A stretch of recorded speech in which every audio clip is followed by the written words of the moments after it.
Merci madame. Le cycle menstruel, c'est une période comprise entre le premier jour des règles jusqu'au premier jour des règles suivantes. C'est-à-dire si une femme commence à régler aujourd'hui, on compte à partir d'aujourd'hui jusqu'à ce qu'elle va régler prochainement. C'est ça ce qu'on appelle les cycles menstruels. Pour parler des cycles menstruels, nous devons comprendre comment est-ce que les mécanismes des cycles s'effacent chez la femme.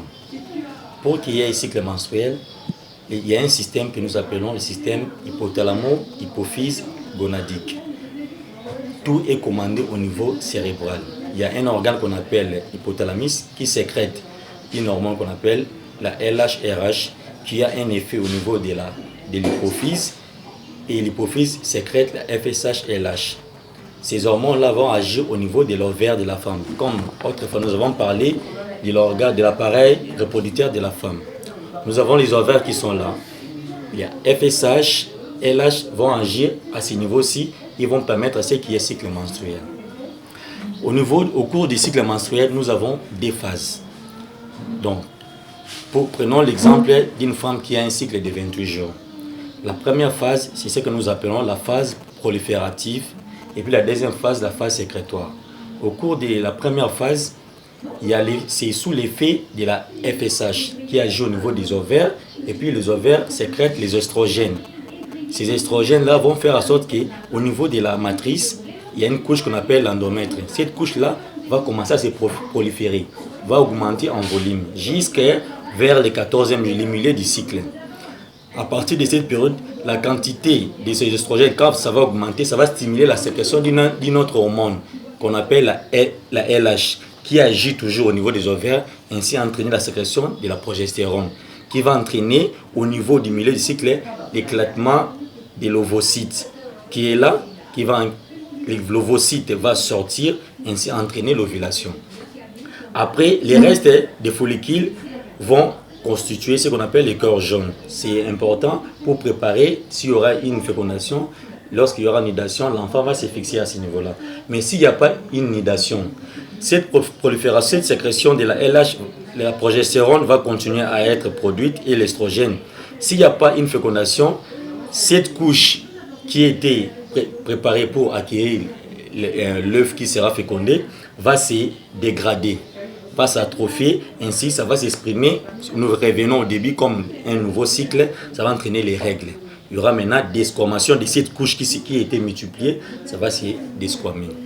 Maintenant, pour parler des types de cycles, nous avons des durées moyennes et des cycles qui sont courts et des cycles longs.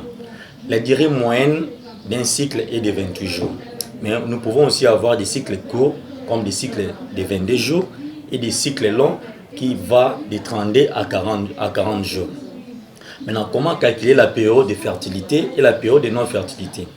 Nous allons prendre l'exemple d'une femme qui a un cycle moyen. Mais peu importe que ce soit les cycles moyens ou les cycles courts, c'est la deuxième phase qui est la phase la plus importante. Parce que c'est cette deuxième phase qui ne dure que 14 jours. Que soit une femme qui a un cycle de 22 jours ou une femme qui a un cycle de 32 ou 40 jours. Donc cette phase est statique. Donc ça ne peut pas bouger. Prenons l'exemple d'une femme qui a un cycle de 28 jours. Nous avons dit qu'elle a réglé au jour 0. Les règles peuvent faire 4 ou 5 jours, ça dépend d'une femme à une autre. Et puis l'ovulation, c'est le 14e jour. Maintenant, pour comprendre là où se trouve la période de fertilité, la période de non-fertilité, nous prenons le 14e jour du cycle. Ça peut prendre n'importe quel jour du mois.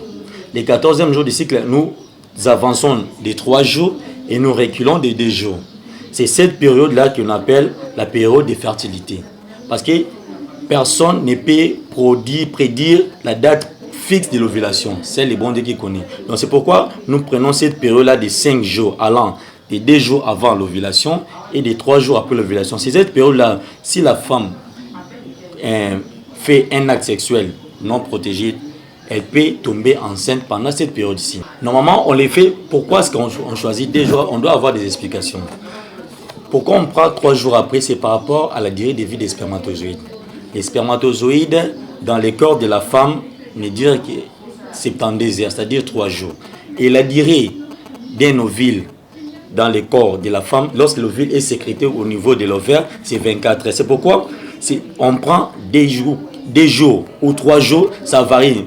Pour plus de sécurité, on prend 3 jours en avant, 3 jours en après. Mais les nombres de jours avant, c'est plus sous l'influence de la durée de vie de l'ovocyte. Maintenant, si on prend 14 jours, c'est-à-dire on va jusqu'au 17e jour, on prend 14 jours, on retourne jusqu'au 11e jour. Cette période-là de 7 jours, c'est la période de fertilité. Maintenant, au-delà de cette période, c'est-à-dire à partir du 17e jour jusqu'au 28e jour, c'est la phase d'infertilité. Donc, peu importe ce que la femme aura fait comme acte sexuel pendant cette période, donc elle ne sera pas féconde. Là, c'est applicable pour les femmes qui ont le cycle de 28 jours. Là, nous allons prendre du premier jour des règles, nous projetons vers le 14e jour des règles qui correspond à l'ovulation. À partir de ces 14e jours, maintenant on fait 3 jours en avant, 3 jours en arrière. C'est cette zone-là qui constitue la zone rouge ou la zone de fertilité. Si la femme commet un acte sexuel pendant cette période-là, elle va tomber enceinte. Par rapport à ces deux genres de femmes qui ont des cycles courts ou des cycles longs, là maintenant pour bien calculer, on ne doit pas se contenter d'un seul cycle. Normalement, il doit passer à l'hôpital, voir un personnel de santé. Comme ça, on va prendre des cycles au moins durant 3 mois ou 6 mois. On voit maintenant la durée moyenne de ces cycles. Supposons une femme qui a des cycles de 24, donc de 22 jours.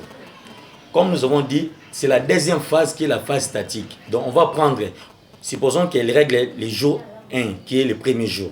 On projette jusqu'au 22e jour.